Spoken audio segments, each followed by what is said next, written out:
sa'yo and I want to meet you in person and let's go for a talk, like heart-to-heart talk, so you can know me personally and para ma-enlighten ka sa mga sinasabi mo about me and Feng, if ever. And I'm willing to meet you as soon as possible if ever free ng schedule mo. Love you and God bless.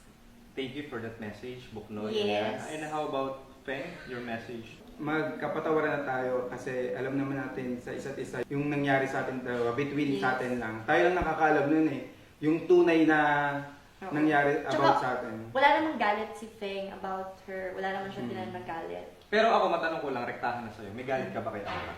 Ako nung una, yes, meron akong galit sa kanya kasi after niya akong i-call out, alam mo yung tipong malaking damage yung naidulot niya eh. And then, kinakagalit ko lang din sa kanya in the past is yung bakit yung ibang influencers hindi niya kino-call out katulad nung pag-call out niya sa akin. 'Di ba? Like, ang daming influencers din na nagkamali, like not wearing face mask in public, like hindi pero hindi niya kino-call out katulad ng pang-call out niya sa akin.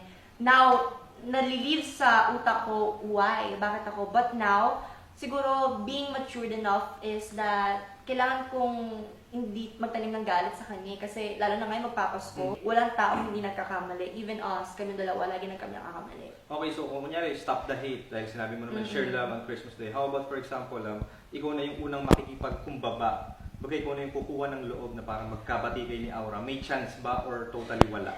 For me, yes, gusto ko. Pero nung una, dinecline niya. Ayaw daw niya or what. Ayaw talaga niya as in. Pero nung wala pang issue sa akin, di ba nag-uusap kayo? Oo. Goods kami mag-usap. As in, yung mga past conversation namin, ubod kami ng sweet and everything. Tapos, lagi kaming nag-DDM-an sa mga social media accounts. And super duper bait niya and bait ko din sa kanya. I don't know kung ano nangyari, but for me, gusto ko siyang makausap as in heart to heart talk. Okay, heart to heart talk. For example, andyan si Aura sa harap ng camera. What will be your message na para magkaayos na kayo? Sabi ko sa kanya, hindi mo ko kilala, hindi mo alam pinagdaanan ko. Alam ko, pares tayo may pinagdadaanan at may mga pinagdaanan na, pero sana kilalanin mo muna ako bago mo husgahan o siraan sa ibang tao. Okay, maraming salamat po sa mga messages nyo na yun. Yes. Siyempre, hindi pwedeng hindi matatapos to nang walang nangyayaring wild scene. Ganun. Oo, kasi yung Alter BL series, balita ko may talagang bed scene, may mga wild. And actually, disclaimer lang, yes, I am 16 years old, but I have the right para umarte ng professional at umarte ng professional kasi lahat naman kami dito is artista.